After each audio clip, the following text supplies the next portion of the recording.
Along with Cal Ramsey here in the Superdome, and tonight the Knicks are facing the New Orleans Jazz, and of course that spells Pete Maravich. He had the biggest single game of anybody against the Knicks this year, 39 points. Who's going to stop him, Cal? I don't know who's going to stop him, but I think Clyde might get the assignment. Maravich is playing great basketball, particularly here at home. But Walt Frazier's come along for New York in recent ball games. He's playing very strong defense, and he's scoring well. That should be the matchup to watch tonight. Frazier against Pete Maravich. And E.C. Coleman is back for the Jazz, and he'll go against Bob McAdoo. And all of a sudden, New Orleans has a new star, too, a fellow named Paul Griffin, who grabbed 25 rebounds against Milwaukee here on Wednesday night, and that tied a club record. He's quite a rookie. He is. He's been playing real fine ball, playing ahead of B. Hagan and Aaron James. He's done a real good job, particularly on the boards, and they need that. Well, these two teams are getting ready for the opening tip, so in just a moment, the game between the Knicks and the Jazz will be underway. The Knicks with a heartbreaker of a loss in Atlanta last night. That really was a tough one. They forced the game into overtime, but in the final analysis, it was really a fellow named Truck Robinson who won that game for Atlanta at both ends of the floor. He certainly did. He did an outstanding job on offense. He made the big play on defense when he switched over to help out and blocked Bob McAdoo's shot with about 13 seconds to go in the first overtime. Lonnie Shelton was active in the game last night, as was Tom McMillan. They'll both be out there in reserve roles tonight. Meeting of the captains at midcourt is concluding, and we'll have the introduction of players in just a moment. Like most clubs in the NBA, the New Orleans Jazz proving to be a very difficult customer at home. They have won 7 consecutive home games. Their last loss on this floor came on December 19th against Detroit. Now, it is true that the Jazz did not have a home game for almost a month. Ever since the time the Knicks played them here on going back to January 23rd, the Jazz did not play again here until Wednesday of this past week, with the exception of one home game. So they've been on the road, and it's been tough for them, and they have, New Orleans has only a 5-25 record away from home, but here at the Superdome, this club has won 20 and lost only 8. And that puts their record a half game better than the Knicks record at Madison Square Garden, which is 20-9. Well, like most clubs around the league, they are playing very well at home. And the key, of course, is the play of Pistol Pete Maravich. He's been just outstanding here in New Orleans. He's played fantastic ball down here. And especially so against the Knicks. He leads the NBA with an average of 29.8, but against the Knicks he has scored 39, 38, and 28 points. An over-the-shoulder look at Elgin Baylor, who took over the New Orleans Jazz at midseason. Baylor's record is 11-21 since taking over this club. And Bill Burtka serves as his assistant coach. And joins Mr. George Berger. George Berger is going to render the national anthem for us right now.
Gentleman has quite a voice, and that was one of the finest renditions of the national anthem we've heard this year.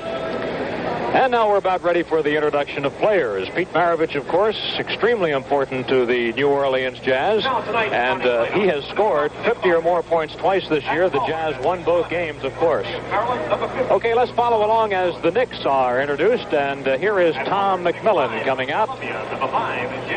And here is Jimmy McMillan. At center, 6'10". The center will be Bob McAdoo. Knicks making a change in their starting lineup tonight, Ken. Well, the Knicks were out-rebounded badly in that last ball game against Atlanta, so probably Tommy coming in to get McAdoo some help on the boards.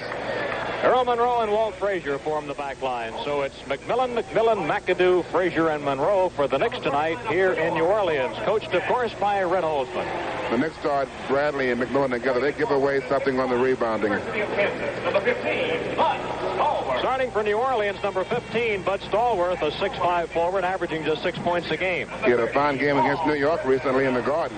Here's the rookie, number 30, Paul Griffin, averaging 5 points a game. He picked up 25 rebounds Wednesday night. The center will be Otto Moore, 6'11" from Pan American. He wears number 34. Here's Jim McElroy, number 33, 6'3" at guard. And, of course, the pistol. He wears number 7 this year. Maravich, the captain of the club, and averaging 29.8 points a ball game. A reminder that tomorrow night on WOR-TV, Channel 9 at 8:30, you'll be able to see the Rangers against the Chicago Blackhawks. Jim Gordon and Bill Chadwick will be on hand to send you that one. Number 27 is Dick Bavetta. Number 6 is Don Murphy. They will work the game here tonight.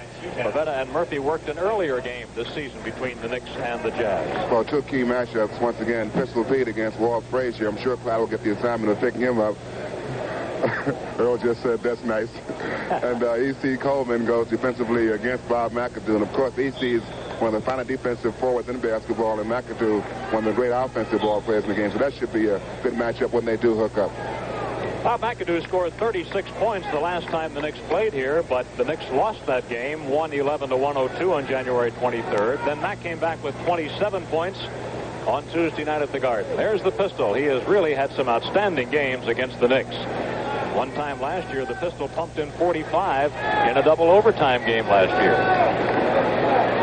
Otto Moore and Bob McAdoo to jump it up. Don Murphy to put the ball in the air, and we are underway as Frazier wins the tip. So the Knicks play it, and Frazier goes in underneath Maravich, pass it back between the legs of McAdoo, and picked up by McElroy and up to Maravich. Pistol down to McElroy, drives the baseline. A reach around is hung short. Tom McMillan gets the rebound. And Cal, you said he was in there to give the Knicks some extra power on the board. Yes, Tommy's a very good offensive rebounder. Here's Tommy Mack with the ball, giving it back to Monroe. Pearl starts down the middle, feeds to the baseline. A Tom McMillan jump shot is good, and the Knicks break on top 2-0. You know that Tommy is a real good shooter once he gets himself set out there. He got a good pass from Monroe that time and a real good shooting position. James McElroy in and out of the starting lineup for New Orleans this year, but back in since the injury to Freddie Boyd. He's going to have surgery on a right knee in just a couple of days. That shot would not fall for Moore. And here come the Knicks. Frazier on the dribble against McElroy, a fine defensive guard. McAdoo pitches back to Monroe and gets it back to Big Bob. Here's his shot over Otto Moore, and he is hit. Well, Knicks did a lot of switching on defense in that game against Atlanta, and I'm sure it's that again this evening because they set a lot of picks out there for Pete Maravich. McElroy fakes the stutter move. Here is a pass off from to the baseline. That is good by the Pistol as he gets his first field goal, and a foul on Tom McMillan. Well, that time Pistol moving without the basketball. He comes along the baseline. Clyde gets caught behind the screen. You'll watch here. McMillan switches over to help out. McAdoo switches over to help out. And the foul is called. I didn't see who hit him, but they called the foul. And the free throw was good. So that's a 3-point play for Maravich. And the Knicks lead is cut to 1 at 4-3. Frazier tied up at the baseline. No shooting room on Pistol Pete. Bails it back to Monroe. Catches Tom McMillan on the move. He goes to McAdoo. Bob at the baseline feeds into the middle. That was a bad pass. Intercepted by New Orleans. Griffin on a pass to Maravich. Monroe picks him up. The Pistol fires. A little bit long over the top. That's going to be Stallworth on the foul. Stallworth coming over the top on the offensive boards. Bud Stallworth played a surprisingly good game against the Knicks in the Garden. He scored 21 points, which at that time was a season's high. And Stallworth came back to get 26 against Milwaukee the next night. He had a good shooting first quarter against the Knicks. A turnaround by Frazier. It is no good. Rebound on the move by Stallworth. Out to McElroy, who runs the ball club. McElroy, a stutter move. Bail it back to Griffin. Here's Griffin's jump shot. Good by the rookie, Paul Griffin. A 5th-round draft choice from Western Michigan. And that puts the Jazz up for the first time. It's 5-4. Traveling on Monroe. Red Hausman arguing on that play, as you can clearly see. And I thought there's going to be a foul call on that play instead of a traveling violation. 3 early turnovers on the Knicks. All of a sudden, in the last couple of games, the Knicks have been plagued again by turnovers, and now the Jazz give it up. Turnover number 1 on New Orleans.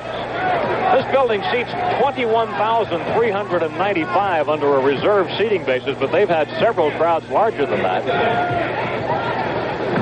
Here's McAdoo firing it up. It is no good. McElroy for the rebound, and the Knicks are not getting any second chances. But Rose steals the ball. The Pearl picks the pocket. Now he has to wait for his teammates to come back. They've gone back on defense. Here's Frazier's shot. It is no good. And Otto Moore gets the board. Knicks shooting cold right now. They're getting very good shots, but they're not falling for them. Wright almost gets a steal at midcourt. Here's a Maravich bomb, and it's good. Pistol Pete. And he's got 5 points already, and New Orleans now by 3. That's 7-4. 7 straight points for New Orleans, and a foul on Bob McAdoo as the Knicks give it up. Offensive foul. McAdoo called for moving when he set a pick along the baseline. That's 2 personal fouls on him already.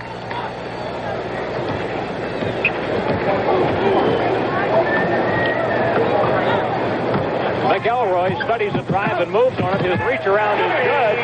And 9 straight points have been scored by New Orleans. It's a 9-4 New Orleans lead, and Red Holzman will take a timeout. With 8:41 left in the first quarter, the score now, the Jazz 9 and the Knicks 4.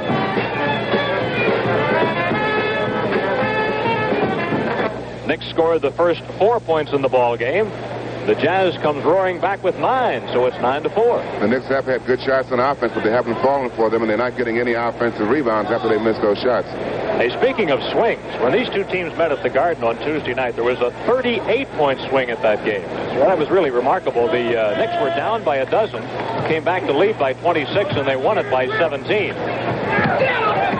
Moving into the baseline is Frazier. He's got a switch, and he's on Griffin. Pistol picks him up as he moves to the middle. Back off to Tom McMillan for the jumper. With 2 seconds on the timer, they beat the clock. Tommy just beat the buzzer on that shot.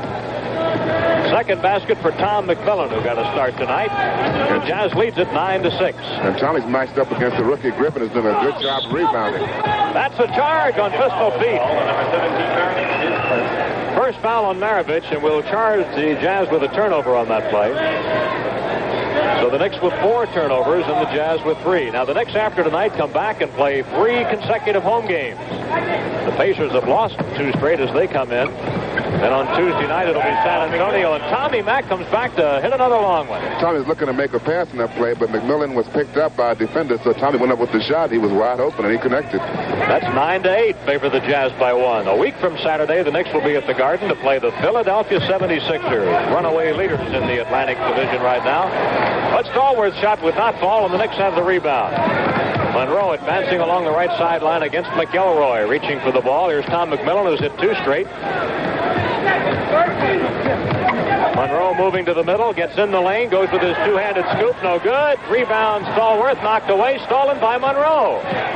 Earl gets his second steal. He was lucky on that one. Here's McAdoo's shot, no good. And the rebound got away from Moore, but the Jazz has it anyway.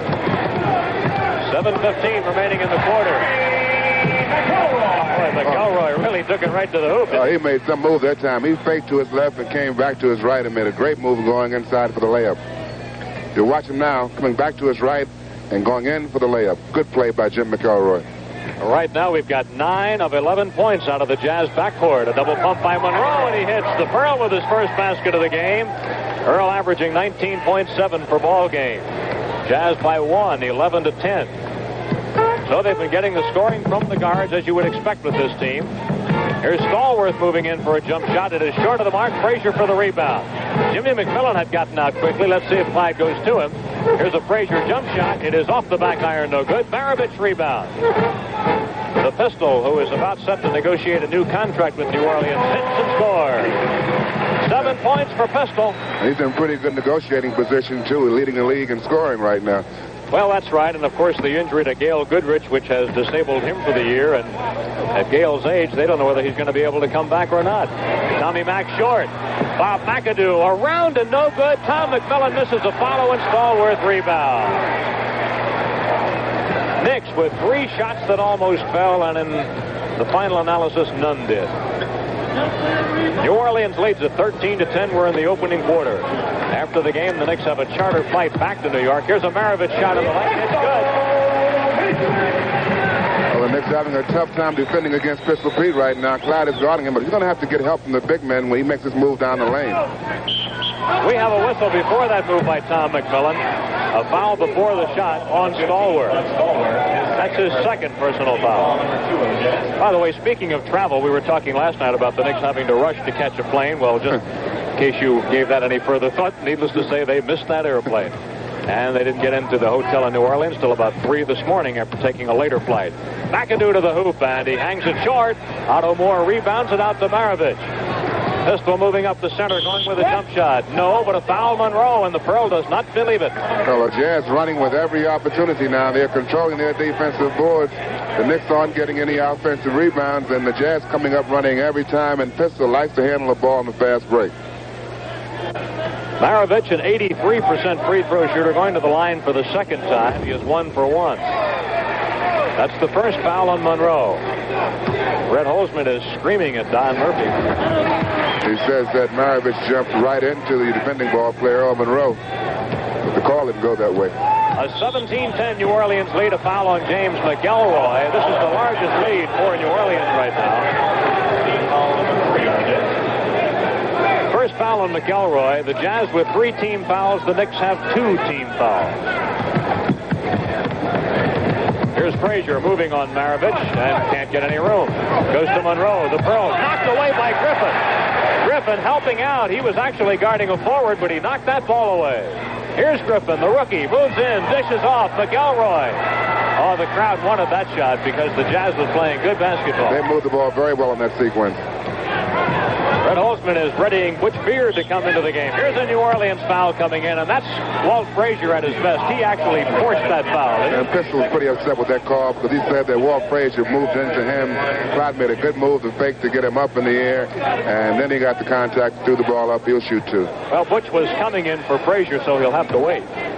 As Clyde goes to the foul line, Clyde hitting at 73%. Last night at the line, Clyde was 1 for 6. He played a great game, but he really had trouble on the charity strike. And that's rather unusual. Here is one of the finest defensive forwards in basketball. Number 12, E.C. Coleman, after a 2-game layoff. Coleman was out with a bruised right knee, but he's back tonight. 2 for 2 is Frazier. And the Knicks cut their deficit to 5. It is 17-10. Pistol up on 5. Cross to Coleman. Here's a jump shot by Stallworth. In and out. Rebound McAdoo.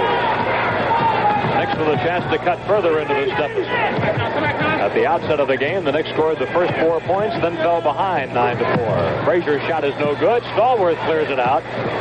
You know, Clyde shot very well last night, but he's having a very difficult time here in this first quarter with his shooting. Frazier was 12 out of 17 last night. Stallworth moves. Great position, but it doesn't count. A charging foul will go.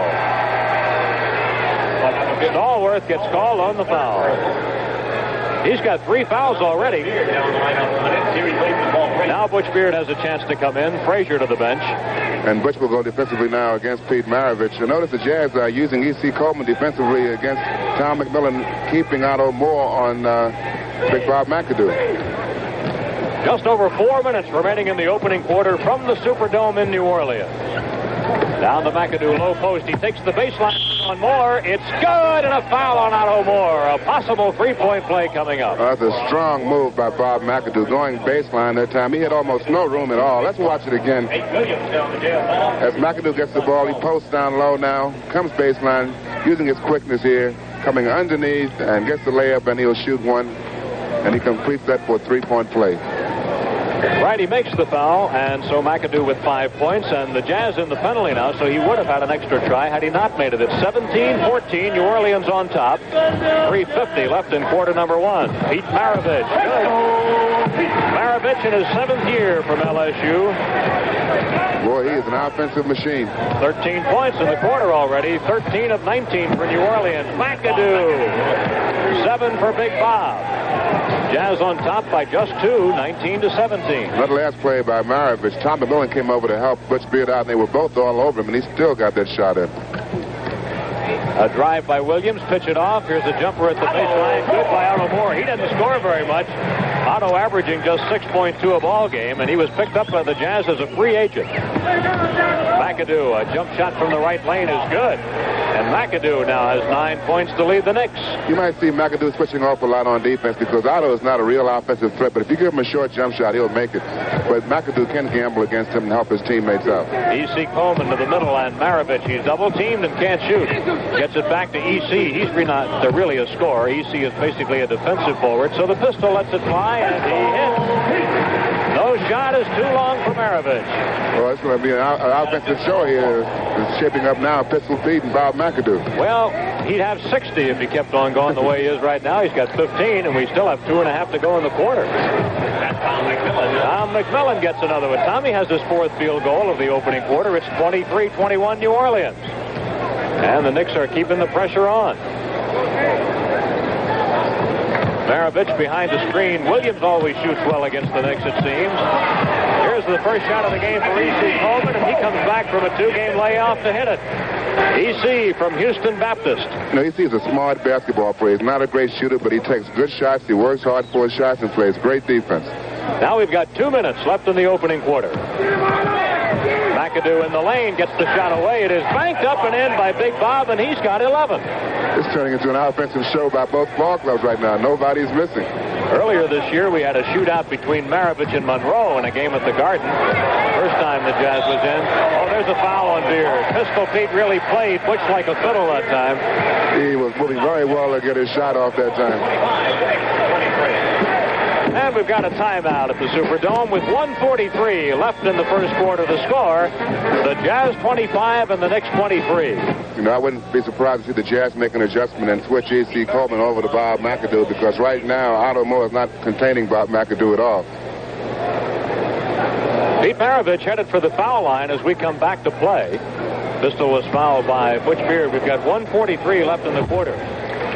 Would you believe his 16th point of this period? Well, that's really something. 17 of 27 for Pistol Pete. It's 27-23 New Orleans. And he's shooting them from all over the floor. Beard passing down to Jim McMillan. A well-run play to Monroe, but he is in the lane for 3 seconds. Pretty good defense by Aaron James in the lane. Aaron James kept Monroe out of shooting position. That's New York's 6th turnover. Earl is upset. He's very close to a technical foul. Maravich is getting a rest now, and you see Mo Howard, number 14 in the game for the first time. Mo was a draft choice of the Cavaliers this year out of Maryland. Picked up here recently as a free agent. And Mo Howard hits the basket. 29-23 New Orleans. Monroe at the baseline. Off the back iron, no good. E.C. Coleman for a board. 1:06 left in quarter number 1.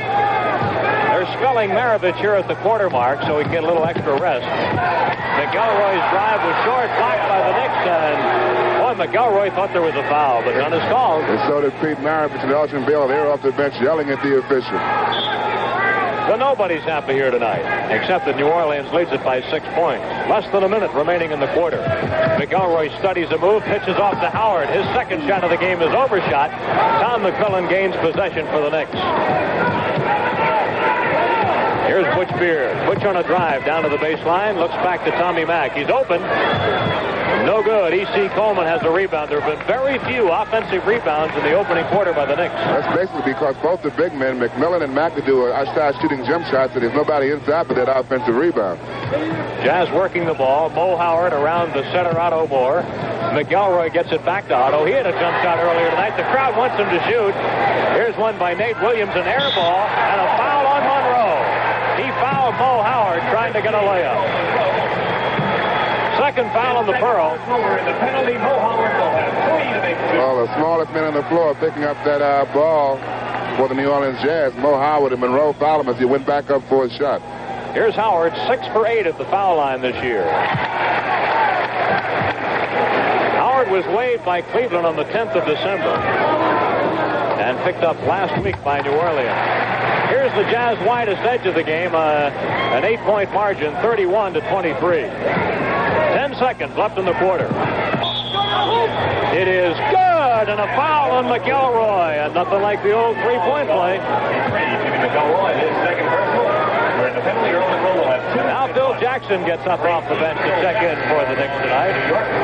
And no doubt you'll see New York go into a press now. Only 7 seconds to go in this first quarter. The Knicks will probably go to that full court press after Ifero makes his free throw. He'll have 2 for 1.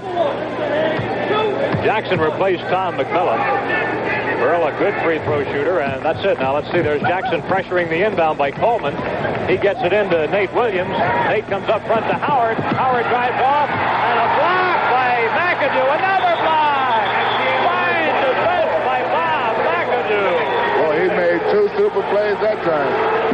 And that's the end of the first quarter with the score. New Orleans 36, and check that, New Orleans 31, the Knicks 26. Well, 2 super plays on defense by Bob McAdoo. The first play is going to be a block here. Otto Moore gets set to go up, and McAdoo really makes a fine play. No foul. Ball is picked up by Nate Williams. He goes up, and McAdoo with 2 personal fouls in the first quarter makes another fine defensive play. 2 fine plays back-to-back by Bob McAdoo. Maravich is back in the game now, and Tiki Burton and Bill Bradley are playing for the Knicks, as is Lonnie Shelton. Lonnie blocked that one nicely. Another try, and Williams scores. Nate Williams. Well, the Jazz effective on their offensive board. They've been able to get that second shot, but New York so far has not been able to do that. Tiki Burton made a couple of long shots at Atlanta last night. Butch Beard passing cross court to Lonnie Shelton. Lonnie looking a little confused on offense these days. Lonnie is playing mostly as a defensive ball player. 2 seconds on the timer. McAdoo's shot hit the rim. Rebounded by Williams. The 3-on-2 break. Coleman scores. Did not get back well on defense that time. McAdoo had to force that shot up because the 24-second clock was going out. The Knicks were slow getting back on defense. Jazz up by 9 for the first time, 35-26. Shelton matched against Otto Moore. He almost stole the ball, but Lonnie traveled. Lonnie's rhythm was interrupted by the near steal by Otto Moore. Otto reached in and knocked that ball out of Lonnie's hands. 7th turnover for the Knicks, 5 for New Orleans. Nate Williams, he always seems to shoot well against the Knicks. And Nate loves to shoot the basketball. When he gets his shot, he'll put it up. Talk about loving to shoot. Air ball by Maravich. He was really off range that time. And they're ruling that Bradley touched that ball last, and they're giving it to New Orleans.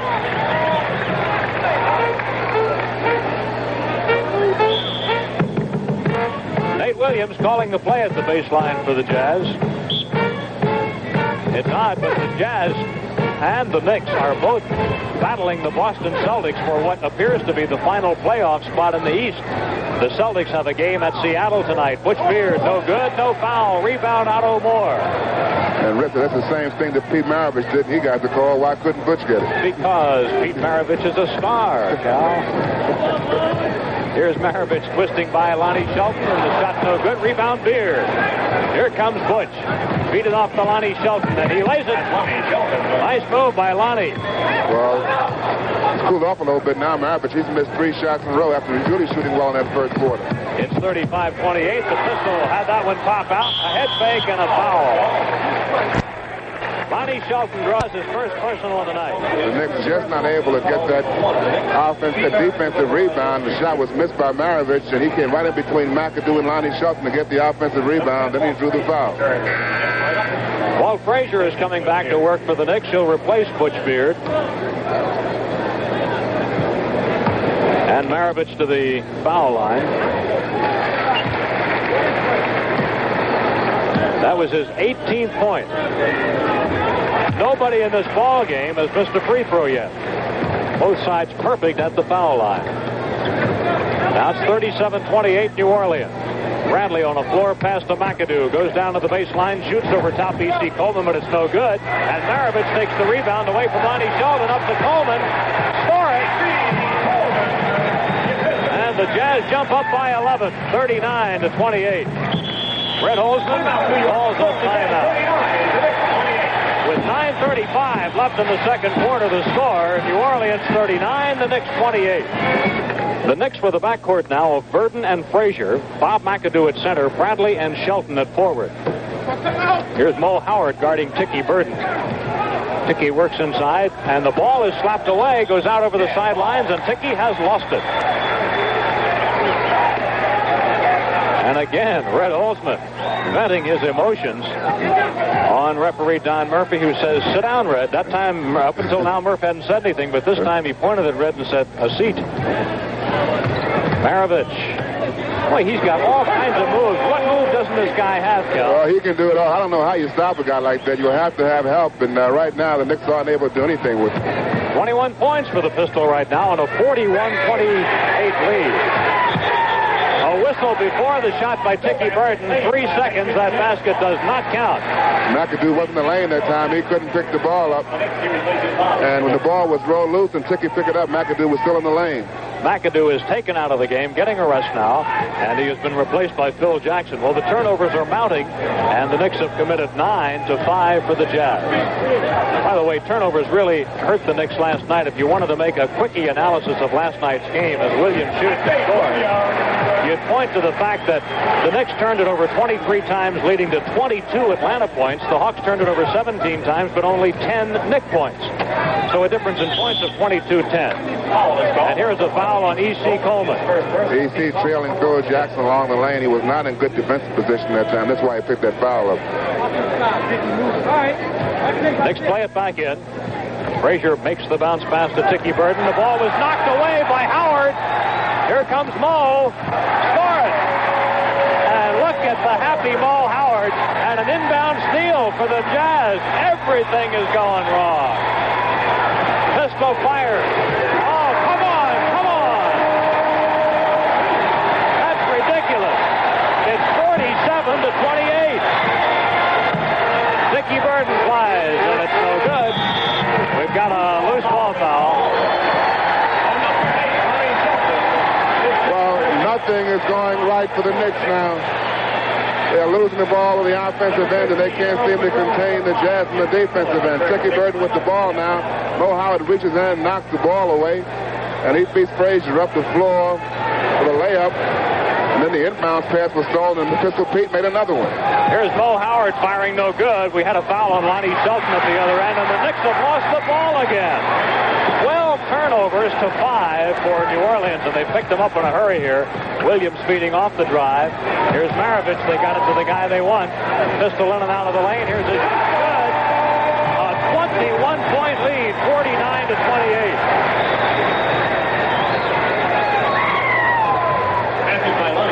Lonnie Shelton gets a basket, and that's only the second basket for the Knicks in the quarter as you watch Dean Meminger get ready to come into the game. Oh, Knicks having two big problems right now. One is turnovers on the offense, and the second is not able to contain the Jazz at all when they're on defense. Well, that basket counted, and Walt Frazier draws the foul.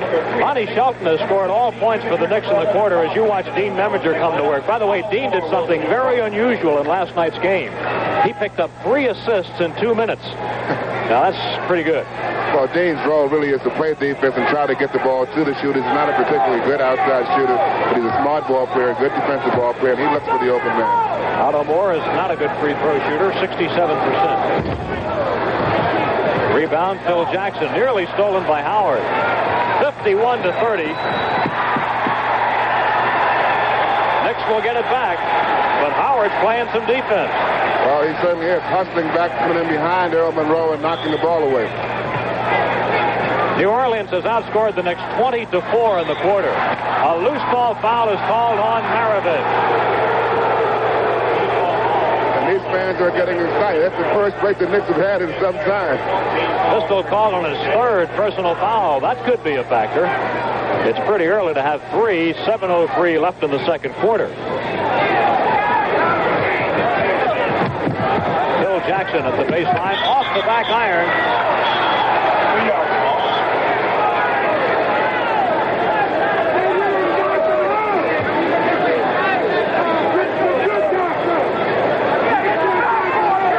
Will play it from the sideline. The ball will be triggered by Monroe. Into McAdoo. Pearl gets it back to Jackson. A jumper by Phil. No good. Rebound. Williams fire it out to Maravich. He threw it too long, and Monroe gets back and intercepts it. First turnover of the quarter against the Jazz. The Knicks have turned it over 6 times in the period, and New Orleans picks it right off again. The Knicks just not moving that ball well on the offensive end. The Jazz playing real good defense, but of course the Knicks are not sharp on offense at all. Well, last night, the Knicks had their lowest quarter of the year, a dozen points. Right now in this quarter, halfway through it, they've scored just 4. 6:20 left in the quarter. Looks like somebody ought to put a handle on that ball right now. McAdoo shoots. Good. And inside, contact between Phil Jackson and Otto Moore, and they both went down to the floor. 13 points for McAdoo. Now the Knicks have given Dean Memminger the task of trying to contain Pete Maravich. Nobody else has been able to do anything with him so far. Well, what do you say? 27 points for Maravich, and we're 5 minutes, almost 6 minutes from halftime. He's an incredible performer. Earl twists into the lane, but he traveled. It doesn't count. Well, Pistol can shoot, but he wants to get his shots off. You watch him using a screen here, working against Dean Memminger. Now he comes off the screen by Nate Williams and Otto Moore. 2 guys boxing out right there, and their Pistol goes up for a shot. Number 53, Rich Kelly, has come into play center. There's the pass into Kelly. He is a second-year man from Stanford. Kelly was ejected in New York on Tuesday night. That basket does not count. Offensive foul is the call. Kelly was ejected for arguing Tuesday night. Elgin Baylor showing a little displeasure, but he's got to be careful here because his club leads it by 21. He can't be too unhappy. Another steal. Oh, the turnovers are killing the Knicks. Kelly. And a 23-point lead. 55-32. Timeout for the New York Knicks. And with 5:04 left in the second quarter, the score, the Jazz 55 and the Knicks 32. Griffin is called on a foul. Earl trying to work against Maravich that time to draw the foul on him, but Griffin came over to help out, and he committed the foul. And Knicks now going with 2 small forwards in an effort to get some better offensive play in the ballgame. Knicks made some points. They've scored just 6 in the quarter. Bill Bradley with the ball passing across to Monroe. The Pearl on a drive. Maravich has him blocked off to Jim McMillan for a jumper. It's no good, and a rebound Griffin. Here's a halftime NBA score. Golden State 52 and Buffalo 50. The Warriors have lost 3 in a row, and the Braves have won 4 straight. Joe Mulaney doing a fine job in Buffalo. Maravich with an incredible, absolutely incredible 29 points. Well, he is doing it all now, showing his hook shot on Dean Memminger. 57-32. Bill Bradley fires one up that will not go in. Okay, the Knicks are not getting anything inside offensively. Everything is coming from the outside, and they're not hitting very well, and they're not getting those offensive rebounds. Knicks have been outscored in the quarter 26-6. Nate Williams on a drive. It is up and good. A 28-6 margin for the Jazz here in the quarter, and they lead at 59-32. No good. Rebound Coleman. No second tries for the Knicks right now. We've got 3.5 minutes left in this quarter, and it's been a nightmare. Last night it was the third quarter that was so bad. Bo Howard puts one in. Nobody is missing at that end of the floor. 61-32. They have almost doubled the Knicks' output. This is an incredible offensive show of the New Orleans Jazz. They can do no wrong. You saw Butch Beard getting ready to come in. And an offensive foul. And I tell you, this is really unusual to see just everything go wrong. Here's Butch Beard coming in. Well, E.C. Coleman doing a good job defensively against Bob McAdoo. McAdoo was trying to get free for a shot, and he pushed E.C. away. This is not the largest deficit the Knicks have faced this year. Back on January 11th in the third quarter at Portland, they were down by 34. But it's approaching that as Maravich guns one up, and it's 63-32. A steal. And it's taken by Memminger.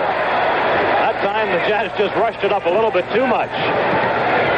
Beard at the baseline, goes on the end line. He turned it over. Right now, Pete Maravich has 1 less point than the Knicks as a team. Now, that's something. And Red Holzman has got to be a frustrated human being, and I don't blame him. What does a coach do at a time like this? About the only thing you can do is shuffle your players. There's a jump ball. And hope to come up with a combination if they can play more effectively. Right now, the Knicks cannot do anything right on either end of the floor. Memminger against Howard. A battle of the little giants.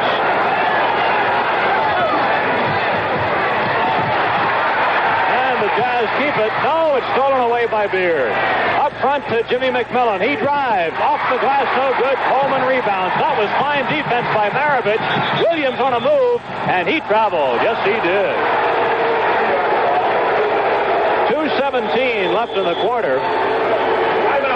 And the Knicks are calling a timeout. Well, what do you think, Cal?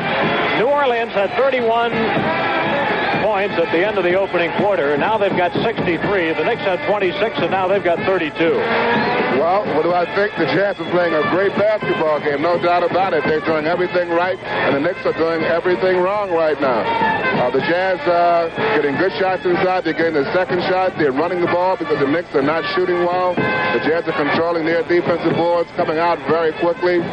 Since D.C. Coleman is coming the ball game against Bob McAdoo. He's pretty well contained. McAdoo, he was hot in the first quarter for New York, and no one can seem to hit from the outside of the Knicks right now. Most of their shots are coming from the outside, and again, there's not that second chance because the Jazz are controlling their defensive boards. The lowest quarter by any team in the NBA this year is 10. That is by 6 different teams. The fewest points in a half is 28 by the Nets at Washington on January 21st. The Knicks have already surpassed that. But the quarter mark is still up for grabs because the Knicks have scored just 6 here in the quarter. And they have been outscored in the period 32-6. It is really one of the most unusual periods of NBA pro basketball that I've ever seen. And Red is really laying into the club, and I can't blame him. And maybe a little tongue lashing here is exactly what's called for. Don Murphy has taken Red's heat as well. Maybe more so than the players.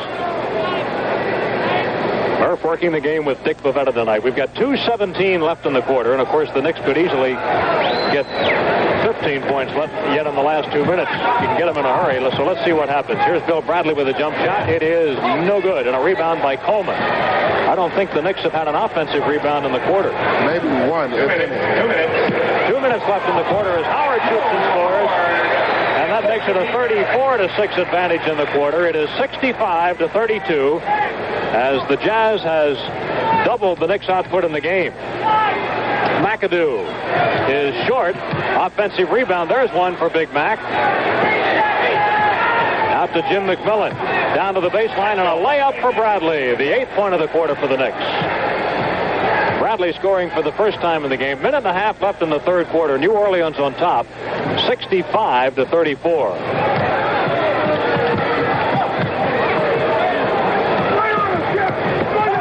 The rookie Paul Griffin looking for help. 5 seconds on the timer. He'll do it himself. It is no good, and Bradley has the rebound. Here comes Tiki Burton. Tiki goes inside, puts it up good, and we've got a foul. Here are some other NBA scores at the half. Detroit 49-42 over the Nets. At the end of a quarter, Denver leads Kansas City 36-31. At the end of a quarter, Chicago over Atlanta 26-16. Bill Jackson in for the Knicks. Tiki Burton hits the first free throw. Tiki hitting at 56%, and his only free throw, I should say. And Jackson gets that ball. McAdoo. Well, the full court press worked for New York that time. They made the steal, and McAdoo had the jump at the top of the key. Knicks now with 11 points in the quarter.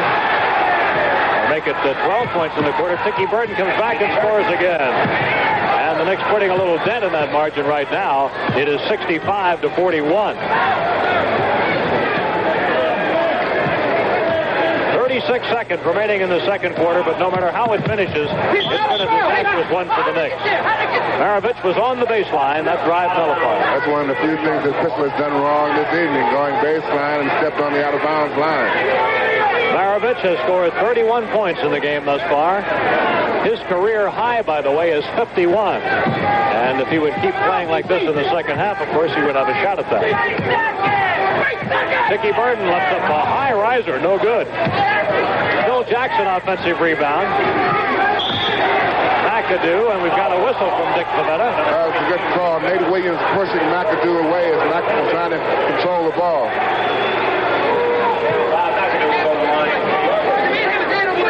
This kind of game has to be tough for the officials to work, too, because the Knicks are out there playing in frustration. It's a freewheeling ball game. The Jazz are pretty much having their own way, bring the ball up the floor almost every time they get the opportunity, and they've been very effective, particularly the pistol. 17 points for McAdoo, 65-43. Jazz breaks the pressure this time. Howard feeding off to Williams. He blows a layup. McAdoo a rebound. 7 seconds in the quarter. 5 seconds. Dickie Burden to the basket. No good. And the rebound by Howard. And that will do it in the quarter.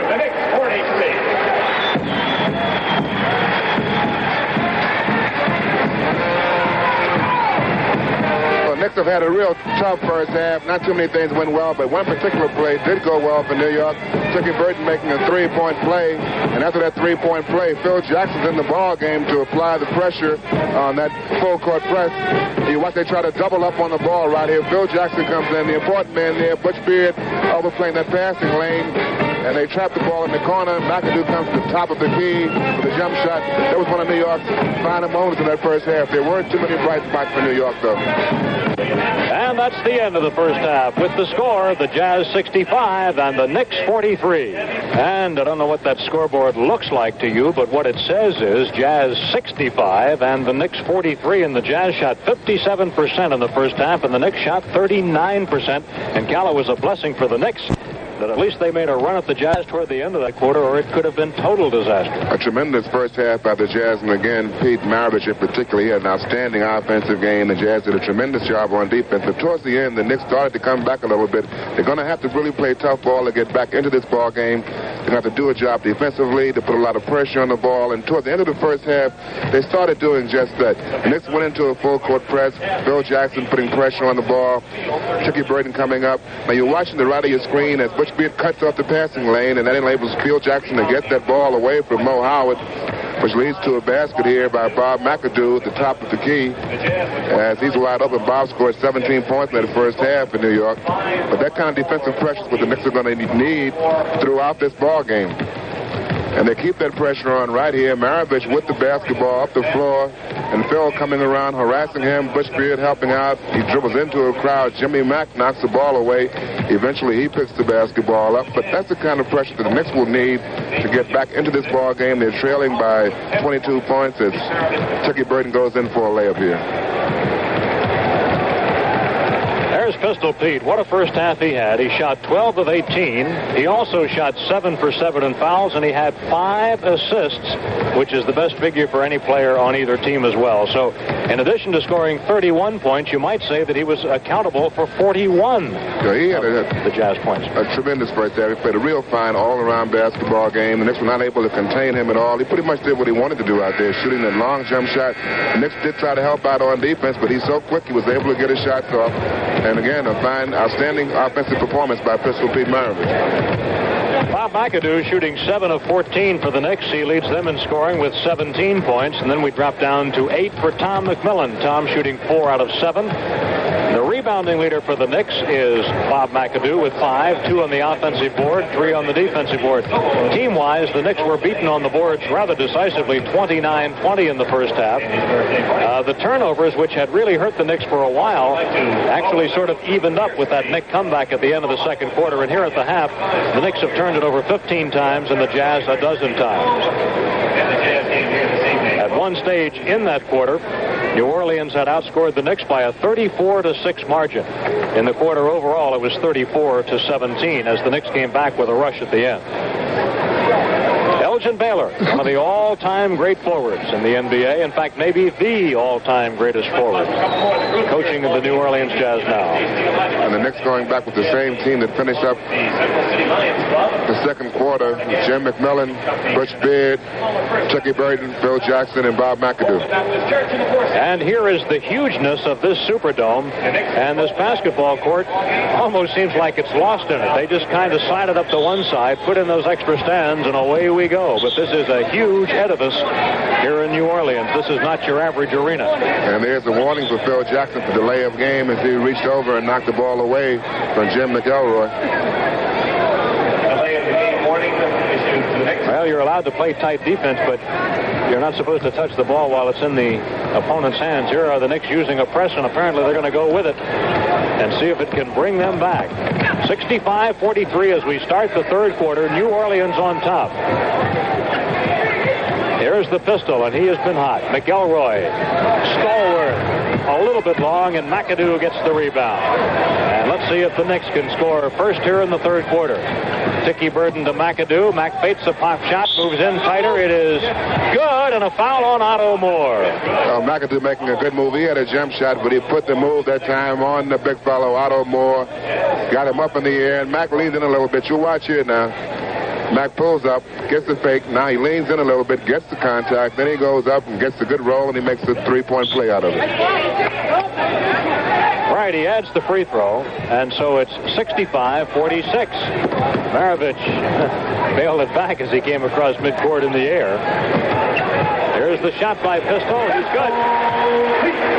Pete Maravich now with 33 points in the ball game. 67-46 New Orleans. This is the final meeting of the year between these two teams. If the Knicks lose the game, they will lose the series, and it'll be their first series loss of the year. The Knicks have completed 5 series so far, and they have either won them or broken even. Here is a basket by Stallworth. 69-46. Tiki Burden feeds off the drive to Beard. Back off to Tiki. Baseline jump shot is short, and a whistle and a loose ball foul. That's going to be on Griffin as he ran into Jim McMillan going up with the rebound. The Knicks have won their season series from Golden State and Los Angeles by 3-1 margins, and they finished 2-2 against Cleveland, Houston, and the Nets. McAdoo's shot is good. Second basket of the quarter by Bob. He's got 22 points. 69-48 New Orleans. Maravich almost tripped. Feeds to Griffin. Maravich said something to Tiki Burton. Tiki is picked off here, and the pistol hits. I don't know how you stop him. He is too much. Cal, I don't know about you, but I'm running out of things to say about Maravich. McAdoo. McAdoo's not doing a bad job in New York. He's shooting that ball very well, too. He has outscored the Pistol in the quarter, 7-4. Butch Beard on a foul. I tell you why Butch is upset. He got nothing but ball, but he knocked the ball into Maravich's head. It was a good defensive play by Butch. He came over the top and hit the ball. The ball bounced off of Pistol's head, and they call a foul on Butch. That's the old head foul, Cal. Brent Holzman really frustrated. The Pistol with a 37-point output. He is really something. He set his career high as Beard puts one up short. Maravich set his career high earlier this year. It's a 51-point mark. McElroy blocked off the board, and here come the Knicks. A 3-on-2 New York break. Punched away by Griffith. Nixon running a good fast break that time. Butch Beard tried to drop that ball off to Jim McMillan, who was running right beside him, and he had a better chance, I think, trying to get that ball to Tiki Burton. Jim McMillan inbounds to Tiki Burden. Tiki almost out of room at the sideline. Here's a jumper by Tiki, just a little bit long, and a rebound by Griffin. He throws it away. Beard to the middle. McAdoo. Good. And McAdoo has scored 26 points, 9 in the quarter. He's been very hot here in this third quarter. The only man really shooting well for the Knicks. 73-52. New Orleans on top. Goes on a drive and gets himself a basket. McElroy makes it 75-52 New Orleans. The Knicks once trailed in this game by 33, their second biggest deficit of the year. McAdoo misses. Jackson picks up the loose ball to save it for the Knicks.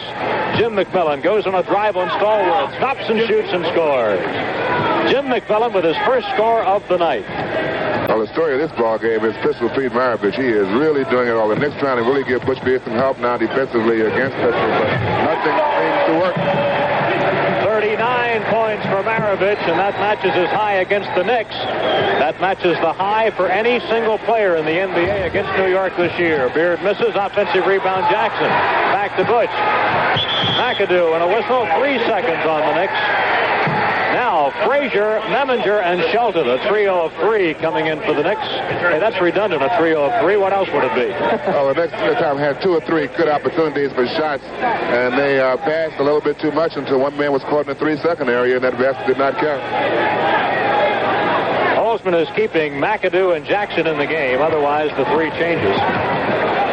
Here's the pistol. The next point for him will be a high for the year against the Knicks. No good for Stallworth. Rebound Shelton, stolen by Stallworth, and a whistle. Knicks finally got a break. That was a foul as Lonnie had the rebound. The ball was knocked away, but Stallworth got him on the arm while he had the ball. It'll be a backcourt foul, and Lonnie will shoot 2. Lonnie Shelton has scored 2 field goals in the game. At the line, Lonnie is a 73%er. Last night, the Knicks did not shoot good free throws as a team. They were 67%. Tonight in the ball game, they have not missed. They are 9 for 9 as a team. Well, Lonnie knocks 2 off the lead, and it's 77-56 New Orleans. And here's pressure again for the Knicks with 8:20 left in the third quarter. Knicks back home to play the Indiana Pacers tomorrow night. Pistol almost tripped again. Here's his jumper. No good this time. McAdoo rebound. He beat the press all by himself that time. Didn't he? Didn't need the other 4 guys. Here's a McAdoo shot. A little bit off target. Lonnie Shelton has the offensive rebound. Knicks have had a number of offensive rebounds this quarter. In and out for McAdoo. Lonnie Shelton, a turnaround. Good.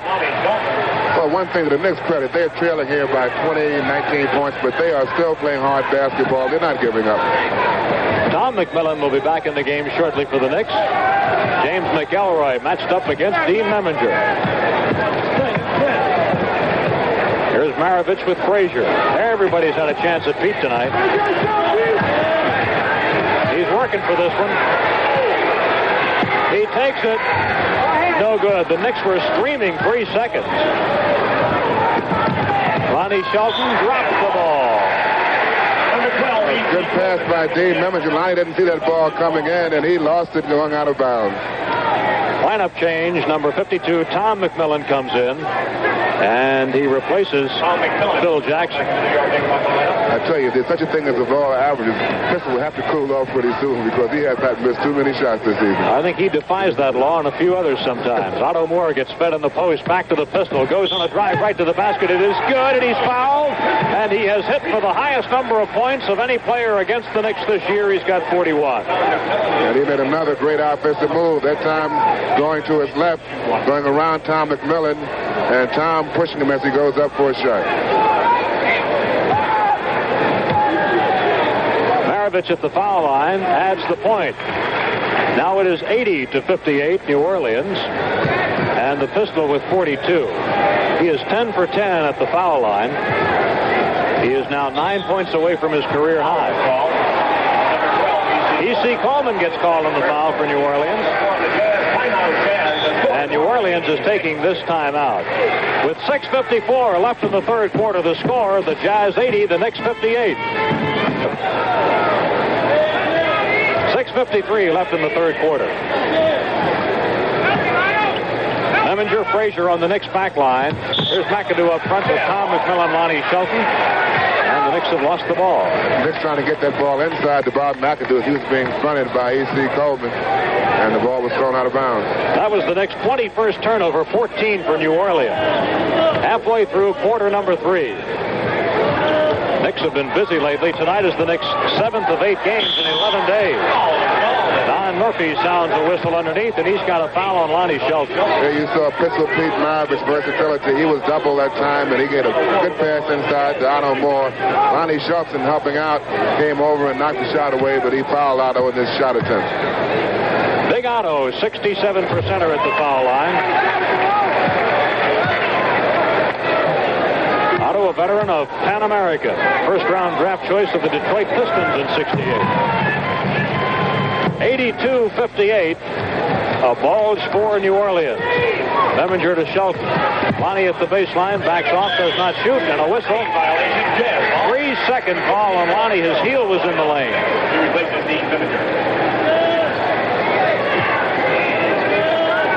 Lonnie indecisive that time. He had the ball inside. Good defense by the Jazz, and he was in the lane. All right, here's Maravich. What a ball game he's playing. 42 points for the Pistol right now. Frazier knocks the ball free. Clyde trying to dog Pistol feed. Off it comes to McElroy. A jump shot for him. No good. McAdoo rebounding. Now we've reached the halfway point of the quarter, and it's 82-58 New Orleans. The Pearl throws up an off-balance shot, no good. Shelton fighting for the rebound. It comes to Stallworth. And he decides not to force the fast break and to go ahead and wait. Maravich still working for shots, and he gets the shot. Oh, what an incredible shot. A foul will be called on McAdoo, and he almost got the field goal. He can do no wrong tonight. Earl was on him. He put a good move on Monroe to get him off balance. McAdoo came over to help out. You'll watch on the replay now. As he puts the fake on Earl, Earl goes past. McAdoo comes to help out. He gets them both up in the air, and he gets... He can do no wrong tonight. Earl was on him. He put a good move on Monroe to get him off balance. McAdoo came over to help out. You'll watch on the replay now. As he puts the fake on Earl, Earl goes past. McAdoo comes to help out. He gets them both up in the air, and he gets the contact there as he goes up for a shot.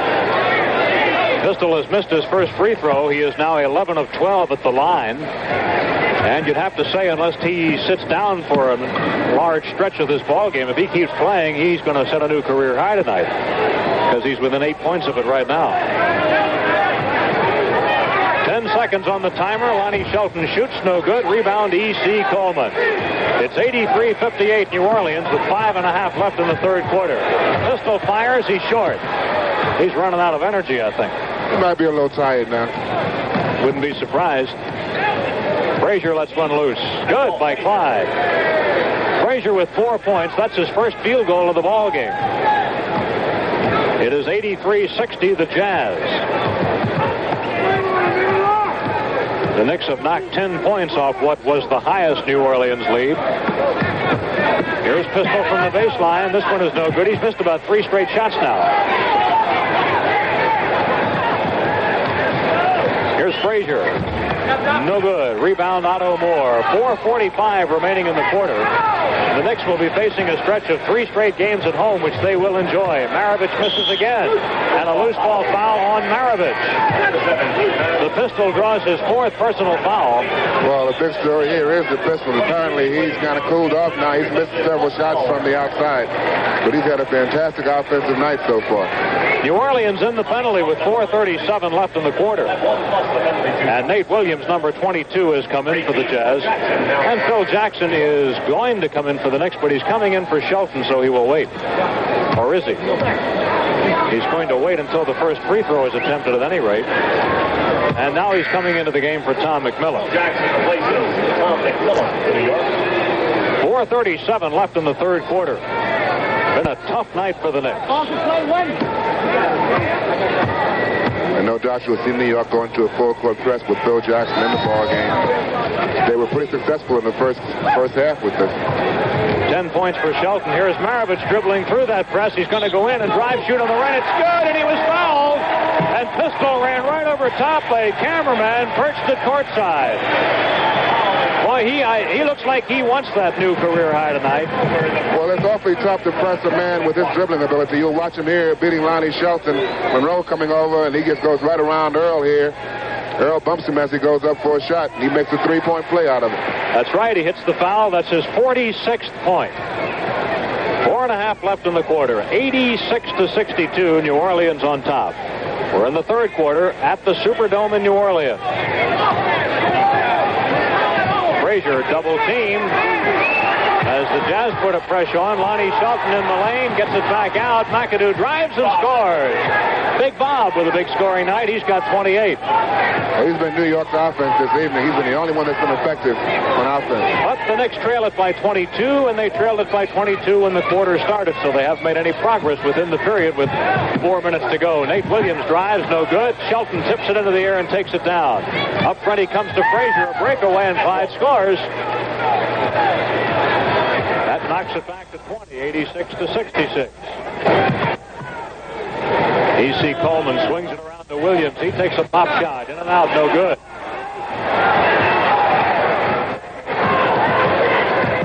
McAdoo into the lane. Bounced that ball real high off the glass. And an assist by McAdoo as he bounced it off the glass. I think McAdoo traveled that time. He got away with the traveling violation, but the Knicks can use all the breaks they can get right here. Timeout New Orleans with 3:25 left in the third quarter. The score, Jazz 86, Knicks 68. Time back in with 3:20 left in the third quarter. McElroy feeds it to Otto Moore, gets it back. Here's a McElroy jump shot that's across, no good. Phil Jackson with a rebound. Earl Monroe moves it forward for the Knicks. He's playing with Butch Beard on the back line. Monroe's shot is short, and McAdoo lets it slip by, and New Orleans will have possession.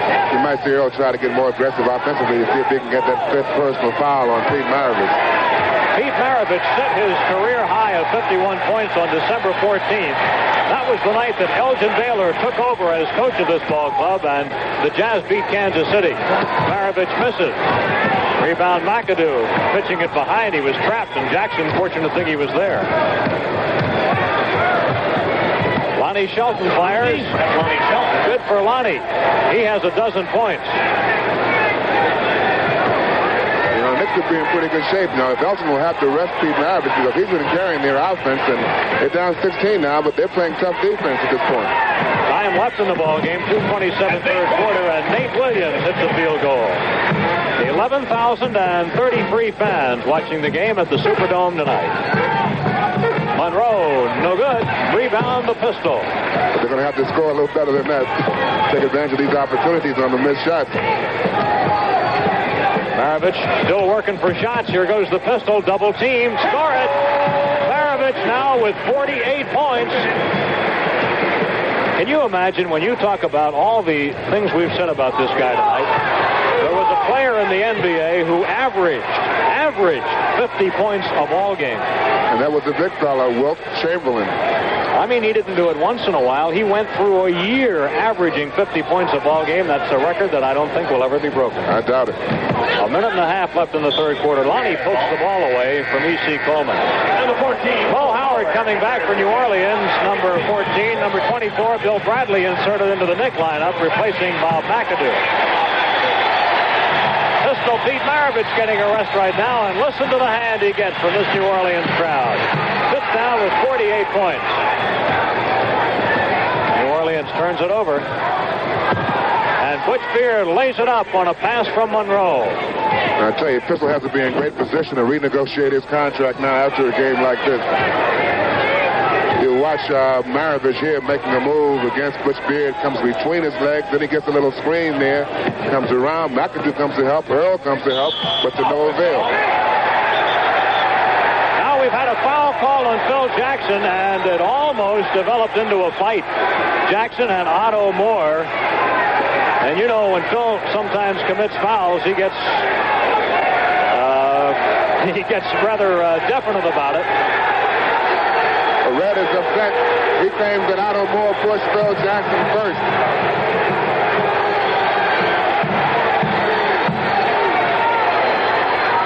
Well, let's see what the decision is on this, because Red was really irate with that call.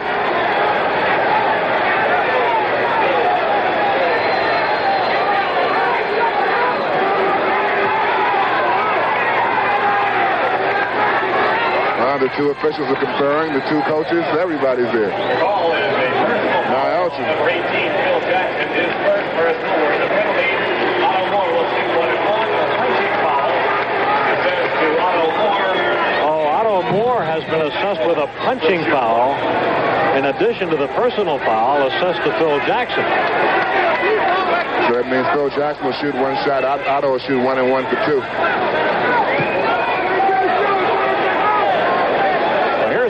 get his chance first.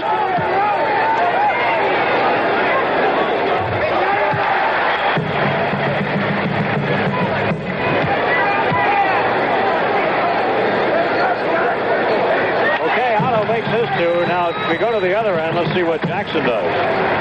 1:04 remaining in the third quarter. The Jazz by 20. Crowd doesn't like this. Jackson on the personal foul, but a punching foul assessed to Otto Moore. Kind of strange. Otto gets to shoot 2 and Phil gets to shoot 1. Well, the Jazz in the penalty situation, and the punching foul only calls for 1 shot. And the Knicks are in the penalty, right? Monroe in trouble at the baseline. Beard knocked away. We've got a foul.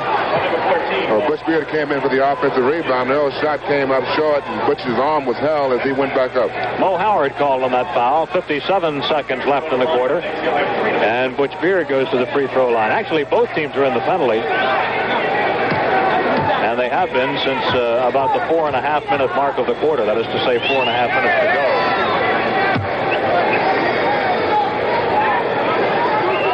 Knicks have not missed a free throw tonight. They are 13 for 13 at the foul line. And there's a full court press by the Knicks again. Oh, and Beard tipped that ball. He almost had his grasp on it. He touched it and it went out, but he almost caught it.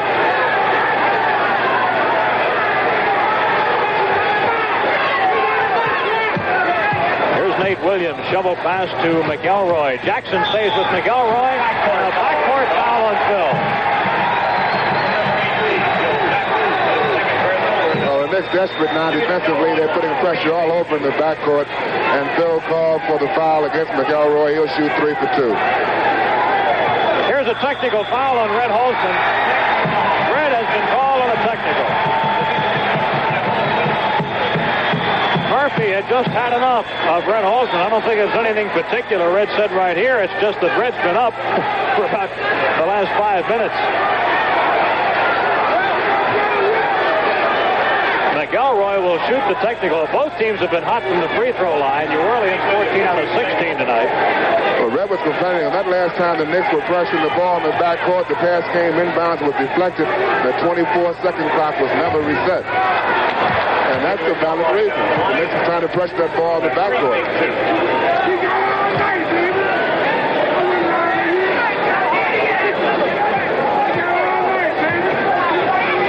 A good look at an unhappy coach. Well, the Jazz are cooperating a little bit by missing some free throws here. McElroy's missed 2 straight. And he'll get 1 more because he was in the backcourt when that foul was committed. First he shot the technical, then he had 3 to make 2. So it's 94-75. New Orleans on top. 48 seconds remaining in the third quarter. Lonnie Shelton floating it down to Jackson. And Monroe is fouled as he moves into the lane. Mo Howard called on the foul. Second foul on Howard. Both clubs are in the penalty. So free throws coming for Earl Monroe. A low-scoring game for the Pearl. Just 7 points tonight. 1 for 1 at the foul line.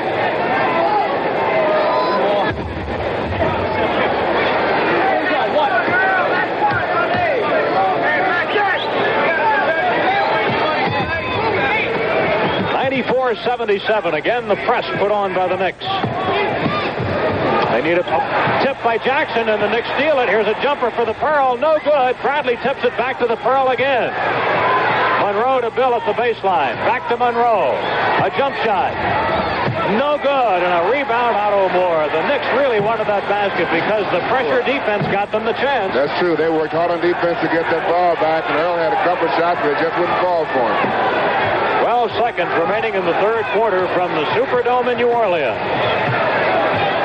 Here's Mo Howard into the lane to Otto Moore. His shot. A buzzer beater by Otto Moore.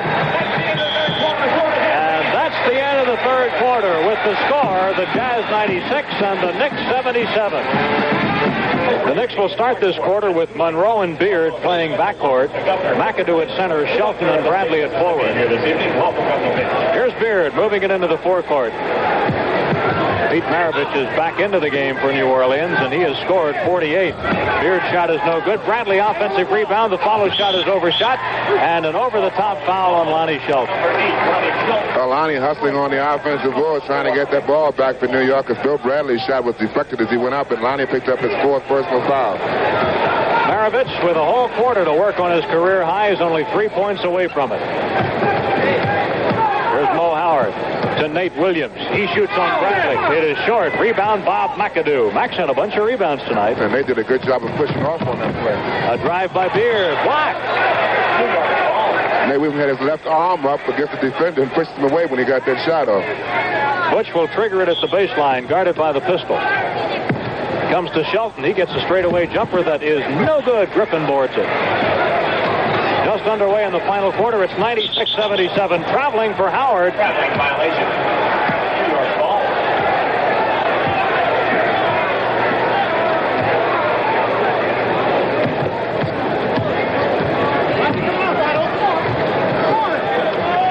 Lonnie Shelton. Line driver is short. Beard uses it as an assist and puts it up and in. And Beard did a pretty good job of getting Pistol Pete out of the way on that play when he got the offensive rebound. 96-79. 11 minutes left in the ball game, and here's a whistle. Bill Bradley called on a foul. Tom McMillan checking in for the Knicks. And he replaces Lonnie Shelton. Here's a matchup, a good matchup to watch. Bradley and Nate Williams. Maravich rims one. So he's stuck at 48. The Pearl. The fans here thought he took an extra step, but that's just his shoulder fake. Earl got up there in a hurry when he got that pass from McAdoo. Earl has moves within moves. You got to watch for them. It's 96-81. Knicks have cut the margin in half. The Jazz once led it by 33. Well, there's Maravich hitting his 50th point. One away from a career high. His career high coming into the year was 50, but he had that 51-point game in December. Loose ball foul. Bob McAdoo called. Both New York's big men are in foul trouble now. McAdoo has 4 personal fouls, and Lonnie Shelton has 4, as well as Pistol Pete Maravich. Here's Maravich walking it across the timeline, guarded by Beard. To Nate Williams, high post, to Otto Moore. He looked like he wanted to shoot. Otto doesn't very often shoot from that distance. Here's Griffin. Down to the baseline they go. A shot by Williams is in and out. McAdoo boards it for New York. 10 minutes remaining in the ball game as Beard moves it up and waits for help. Over the shoulder by Butch, and we've got a foul. Butch doing a good job of moving without the ball that time. They got a good pass from Bradley going down the lane. Butch will shoot too. Otto Moore called on the foul. By the way, our next telecast will not be for quite a while. We will not be on again until Wednesday, March 16th from Phoenix at 9:30. That's a long time off. It is. Knicks will be playing at home between now and then, with the exception of a Sunday afternoon game at Philadelphia, which we are not permitted to cover.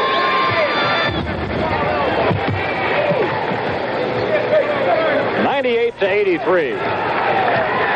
Knicks are 17 for 17 at the free throw line tonight. There's an offensive foul. It doesn't count.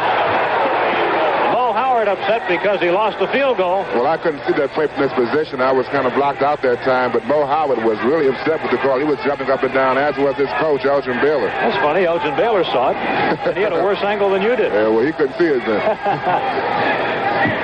Got to stick up for your players. 98-83. Elgin actually is a kind of a mild-mannered coach, though. He doesn't get too emotional out there. 8 seconds on the timer. Beard feeds it across to Tom McMillan, drops the ball, and the Jazz picks it up, and that resets the timer. The Knicks with their 23rd turnover, Cal. They had a good opportunity now. They able to slice that lead down to 15. They could have got to 13 on that play, but Bush didn't get that shot up in the air. A jumper by the pistol, a career high for Maravich. 52 points. Maravich with a new career mark. And he does it with 9 minutes left in the ball game. It's 100-83, New Orleans on top. And you folks watching on television tonight are seeing the best offensive game in Maravich's history. He's played professional ball for 7 years. 10 points for Tom McMillan. it's only a 15-point margin, 100-85. Well, Knicks have tried everything and everybody on the pistol, and nobody's worked out too well. He's still shooting. 54 and still counting. I'm going to run out of room on the score sheet here in a minute. Monroe, short, air ball, and out of bounds. In the third quarter, the Knicks shot 41%, and the Jazz shot 44%. Here's Walt Frazier coming back, so is Sticky Burton. Monroe and Beard are coming out. Mo Howard and Maravich remain on the New Orleans back line. High post to Otto Moore. He's played a surprisingly good game, and he's played a lot more time tonight than Kelly. That's an offensive foul. Well, Nate made a move to get around Bill Bradley, but as he did and got his shot off, he crashed into Tom McMillan. Nate Williams is called on the personal foul as second. 8 minutes remaining. New Orleans by 17 points. Knicks need a streak. A long streak. Yeah. Tom McMillan. Well, he gets it started. It's back to 15. Tommy Mack with 12 points tonight. 102-87. The pistol firing for 56. He's got it. 56 points. Well, he's incredible. He had a cold streak for a while where he missed about 3 or 4 shots. Now he can't miss anything. 7.5 minutes remaining. McAdoo drives on Griffin. Puts it up with a lot of spin, but it won't go, and Griffin has a rebound. Here's the guy that had 25 rebounds against Milwaukee on this floor Wednesday night. The fans cheering for Pete. Here goes the pistol. He'll let it fly. This one is off target, but he's been fouled. Frazier fouled him. Oh, he missed the shot, but he gets fouled in the attempt. He can do no wrong for the Jazz this evening. So he can pick up a couple here. That would give him 58.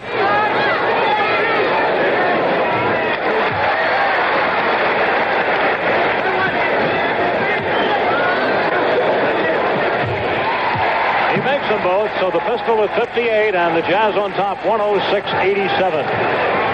7 minutes left in this ball game. Knicks back home against the Pacers tomorrow night. Here's traveling. The Jazz are taking a timeout, and this crowd will roar.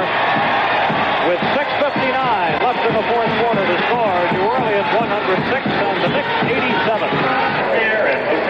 And obviously he could be deserving of some rest right now, but I believe he wants to stay in.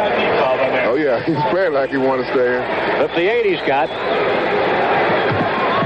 Here they go, and he gets a layup to hit 60. You're watching basketball history for Pete Maravich tonight. 60 big ones. And this is the highest single game for any player in the NBA this year. Tom McMillan short, and the rebound taken down by Otto Moore. Now, Pistol is great with the basketball, but he's also very good without the ball. You watch him get the ball up here, bump Dean off on that pick there. McMillan did not switch, and that's the result. Pistol's in for a layup. Here's another jump shot by Maravich. No good. Rebound, Otto Moore. Get it back to Mo Howard. He hits. Previous high game by any NBA player this year was 51. It happened twice, both by Maravich and also by Phil Smith of Golden State. Halfway through this final quarter, and Maravich is tripped, and he comes up holding his ankle. And wouldn't it be something if this fine player got hurt in a game where he had come up with a performance like this, but he got tangled up, and it looked like it was with Memminger, didn't it? Nope, I think it was Tricky Burton came behind and reached in for the ball. Yeah, it's Tricky reaching in for the ball. He gets his foot, he twists his ankle a little bit coming down. I don't think it's too serious. I hope not anyhow.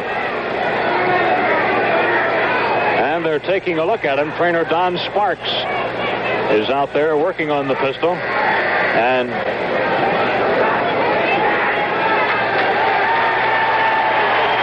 you watch again, Tricky steps on his foot here, reaching in, trying to get the ball right there. And he turned his ankle a little bit, but he's not hurt. Not bad.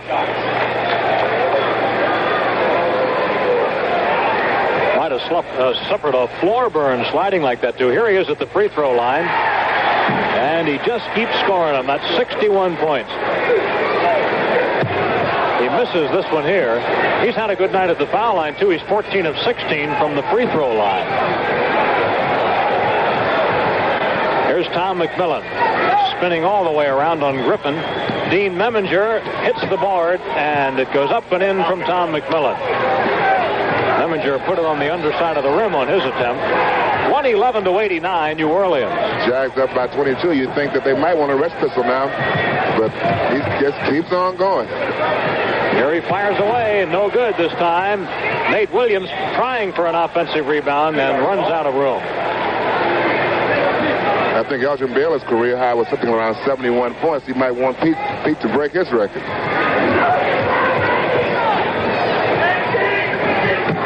Lonnie Shelton looking for a pass, tries to get it to Bradley, almost stolen by Williams. Bill passes inside to Meminger. Dean makes a move to Tom McMillan. Blocked by Otto Moore, recovered by Griffin. Fire it up front, off the fingertips of Williams, and the Knicks get it back. Now E.C. Coleman, number 12, checks in for New Orleans. He will spell Griffin. That's one good rebounder replacing another. And a good defensive ball player, E.C. Coleman. 5 minutes remaining in the ball game. Knicks have trailed it since an explosion early in the first quarter, and particularly in the second quarter when New Orleans outscored 34-17. Mickey Burden goes in, drops it off to Shelton. Lonnie throws it away. The shot clock was down to 3. The Knicks had to get a shot up, but a bad pass spoils any attempt. 25 turnovers for the Knicks tonight. And the story now is how many points will Pete Maravich wind up with? 61 as of this moment. And counting. Here he goes in on the other guy with number 7. Pitches off. Mo Howard way up and off. Air ball. Dickie Burton has the ball knocked away. Lonnie Shelton tries to follow, can't do it. Otto Moore's pass out is blocked, but the Jazz recover it. Here's the pistol. Sees some daylight, goes in, lay it up. Good. No, a charge. A charging foul on Pistol, and that is his 5th personal foul. Well, you watch Pistol here. He makes a move. Dickie Burton trying to make a steal on him here. Tom McMillan moving over in position. Tough call. Could have gone either way, but it went against Maravich. Here's the ball knocked out of bounds, and the Knicks have lost it.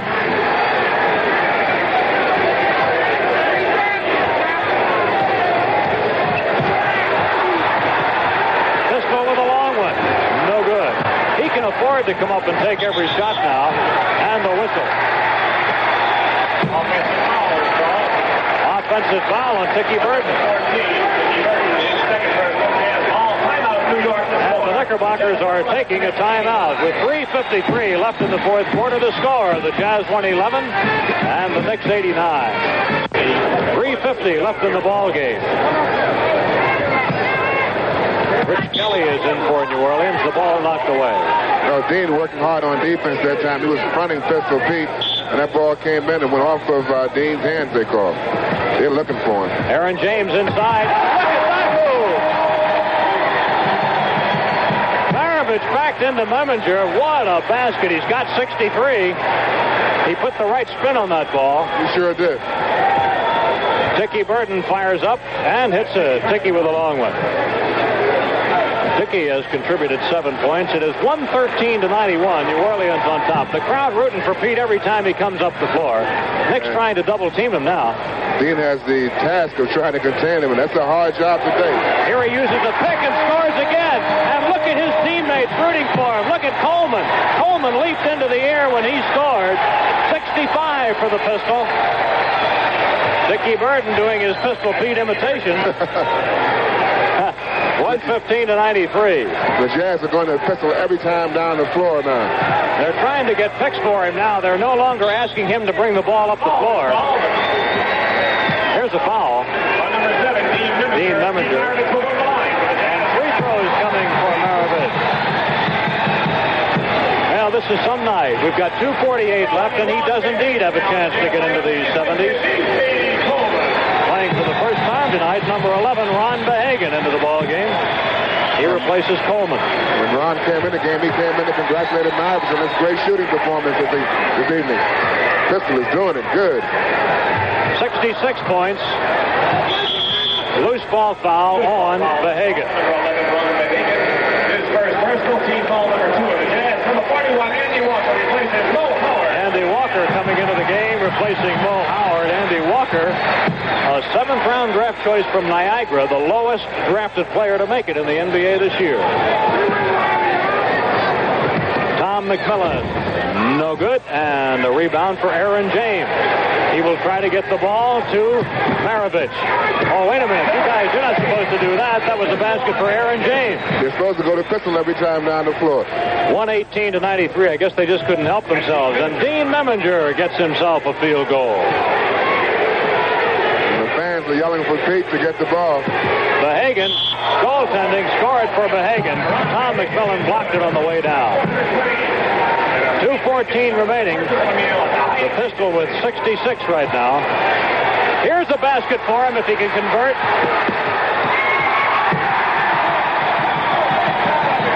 68 for Maravich. And a steal. Look at him fight for this ball. The Pistol's doing it all. A great ball game. Traveling. And the crowd is going wild here at the Superdome. I wonder what kind of contract he's going to ask for after this ball game. Well, he ought to call his agent in right away. Lonnie Shelton with a dramatic stuff shot. 122-97. Jazz on top. 1:45 to go, and it's just a question of how many the Pistol will score. Here he is with the basketball. He takes the shot. No good. He's forcing a little bit. There's no question about that, but he's making most of them anyway. And he has to be tired right now. Sure. Tiki Burden. Out to Pistol. Goes on a drive. He's out of the ball game. They called him with an offensive foul, and that will foul him out of the ball game with 1:18 to go. Listen to the hand he gets with 68 points.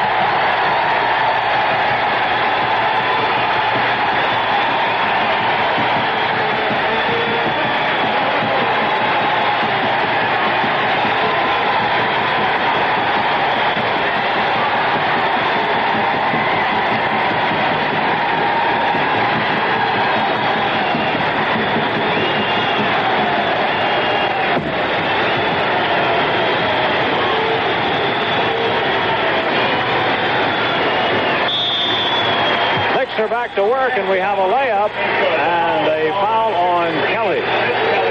Lonnie Shelton fighting hard on the offensive boards. He had a good shot, missed, followed with another one. Pistol Pete getting tremendous round of applause for a tremendous performance by Pistol Pete Maravich, 68 points. And his father, Press Maravich, is undoubtedly here at the game. He is a scout for the Jazz. Well, that free throw by Lonnie puts the Knicks at the century point. They are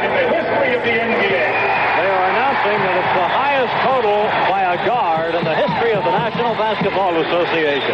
Well, you got to give it to him. He put on a performance this evening. 122-100. Up front to Dean Meminger, and Dino gets a layup. Dean Meminger. Only 2 men in the history of the NBA have ever scored more.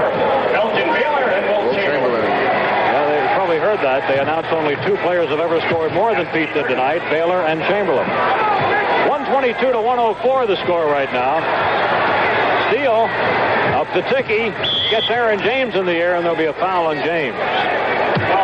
31 seconds left in the ball game. An incredible performance by Pistol Pete Maravich, and 11,033 fans here in New Orleans saw it. Yeah, I was at Hershey, Pennsylvania the night that Wilt got his 100. As a youngster, I lived in that area at that time, and I was just there as a fan. And in the meantime, in the years since that happened, I've run into thousands of people who said they saw that game, and there were only about 5,000 people there. Well, I wasn't there. I was in the Eastern League playing that day, but I wasn't the guard when Elgin got his 71. I think Willie North got about 40 or 50 something that night for New York.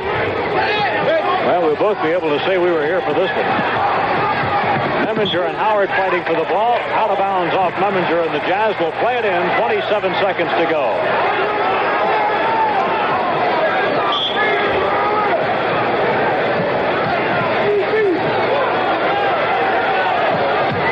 run. Behagan muscling around Tom McMillan, and an offensive foul, Behagan. The old Oscar Robertson move, using his left arm to hook around the defensive ball player, coming baseline for the layup. A 122-105 lead for New Orleans. The Knicks scored the first 4 points of the ball game, but then after 9 straight points by the Jazz, the Knicks never really caught up again. Tom McMillan. Tommy with 16. 5 seconds left in the ball game. Aaron James. Walker. That scores. Score the basket by Walker, and that's the ball game. The final score, 124-107. New Orleans wins it. We'll be back with a recap after this. Breaking down the incredible game by Pete Maravich tonight. 27 field goals, 14 free throws for 68 points. The highest score ever produced by a guard in the NBA, and there have been some fantastic guards who have played basketball in this league. But on this night, in this game, it was pistol all the way. He did it all. There's no doubt about it. He had great range on his shots. He got a lot of help from his teammates who were really cheering for him. You see right here, Mo Howard, his pistol did everything well. He shot the jump shot. He ran the fast break. He penetrated, going down the lane, along the baseline, inside, down low. He did everything conceivable out there on the basketball floor this evening. And he shot the ball extremely well. And he fouled out with 1 minute and 18 seconds to go, or he might have had a chance for another field goal.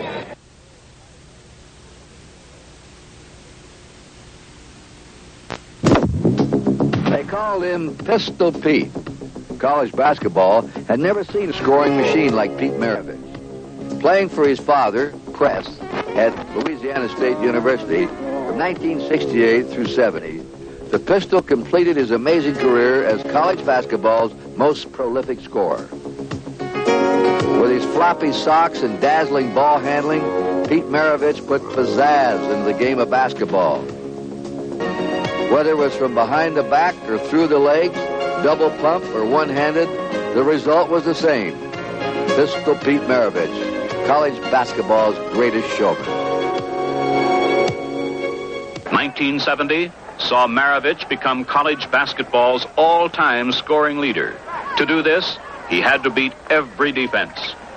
There have been many defenses that have been thrown up against me. This has caused me to have some kind of movement changes, try to free myself so I can do some scoring.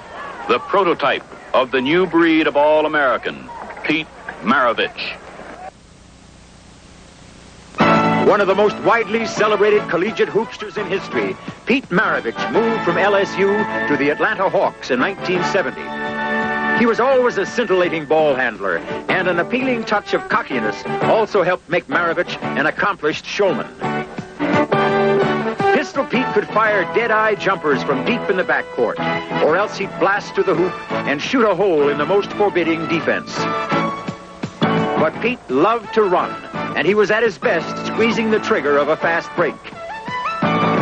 When Maravich was dealt to New Orleans in 1974, his string music was the syncopation in the Jazz offense. Then in 1977, Pete's crowd-pleasing heroics peaked with a 68-point extravaganza against the Knicks on his way to becoming the league's leading scorer.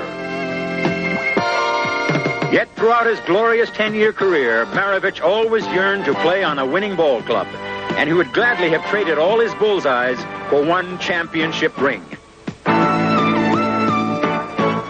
Even so, Pistol Pete Maravich was a quick-draw artist whose hot shots burned defenders and made the net dance.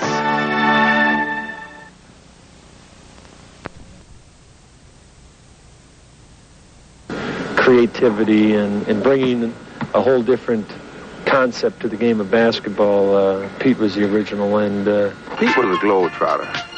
You know, Pete practiced this stuff, you know, day in and day out, and it was honed in. You're looking at Pistol Pete Maravich, in my opinion, the greatest playmaker playing today. Maravich was unbelievable. I think he was like ahead of his time in the things that he did. He could do things with the basketball that I've never seen anybody do. I don't think that the people, the fans now know how really great Pistol Pete was. He was probably my most difficult opponent as far as one-on-one. I saw Earl, the Pearl, I played against Clyde, and I thought those guys gave me problems. Pistol was unique with his ball handling and dribbling and stuff like that. He could just trick guys. Pistol would do, he would take the ball and set it behind his back, catch the ball, and shoot. That was sweet. Through the times that I had playing pro basketball, which were very bad times, you know, you either win or you lose, so it's a flesh-peddling business, and I know that I went through a lot of adversity, but through that adversity, I grew up a great deal.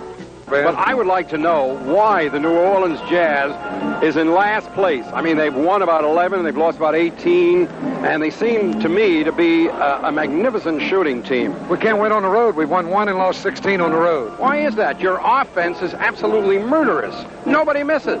Maravich throws up line drives, they go in. This was like a guy, the game was boring to him, so he had to create things to keep him interested. They established a reputation. Pistol Pete, he's a gunner, he's a shooter, that's it. His game goes no further than that. He's always going to be a loser. I couldn't retrieve it back, no matter what I did. I enjoyed playing as a Celtic style. I enjoyed that for the 3 months I was there. I would have loved to have had that for 10 years, because I would be sitting with all the rings and sitting with everything else. But I'm not. I was in the completely opposite situation, and I'm not a greedy person. I don't care to have 10 rings. He didn't always want to be Pete Maravich, the show and the talent and the guy with all the flair.